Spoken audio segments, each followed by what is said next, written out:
Who is Manzil?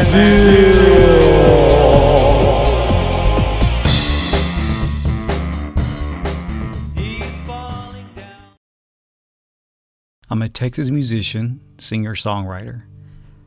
Where did I get the name of Manzil from my band?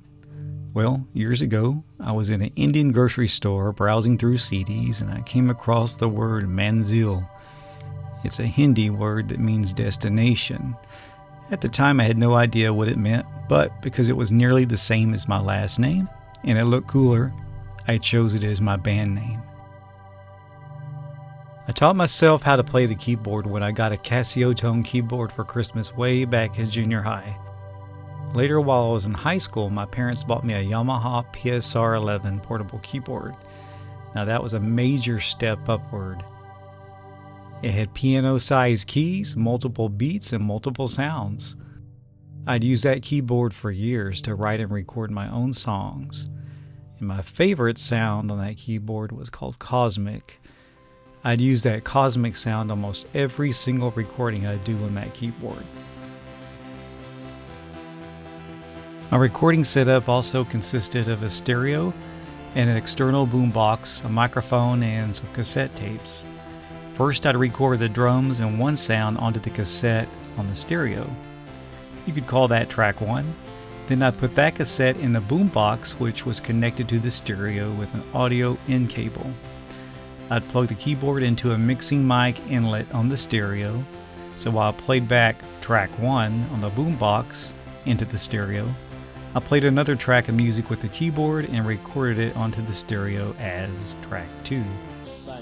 Once the music was done, I'd play it back on the boombox and then do vocals with the mic. It was crude, but it got the job done. And that was my means of recording music for a very, very long time, starting from the early 90s onward. From time to time, I'd buy a new keyboard at Target or some other electronics store. I called it the buy with the intention to return plan. Finally, in 1995, I broke down and bought a much better Yamaha portable keyboard. And then the next year, I bought a 4-track recorder. So both the new keyboard and the recorder changed everything. But in 1998, I purchased my first professional synthesizer keyboard. The Roland brand synthesizer had a 16-track sequencer and over 200 sounds. At that point, I tried to record all the tons of music that I'd written before and that were still in my head. I was able to make these songs sound the way I always wanted to and the way I heard them in my head when I first recorded them.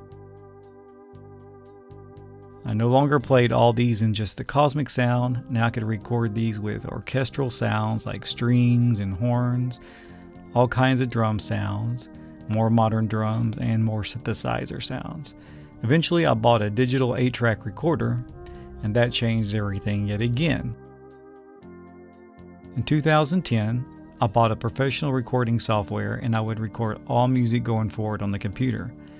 I convert all the other music that I had written on the previous Roland keyboard into a MIDI file that I could play on my computer. So all those songs were restored and then recorded yet again. The videos to follow will show the evolution of my music from those early crew days with the primitive equipment and bad voice to a more refined sound. I'm going to be posting all those really old songs, and some of them will probably make you laugh. They make me laugh, some make me cringe. I'm going to play the oldest to the current. I hope you'll follow along, and maybe you'll like some of them, maybe you'll get a chuckle, maybe you'll really like some of the new stuff, maybe the old. Let me know.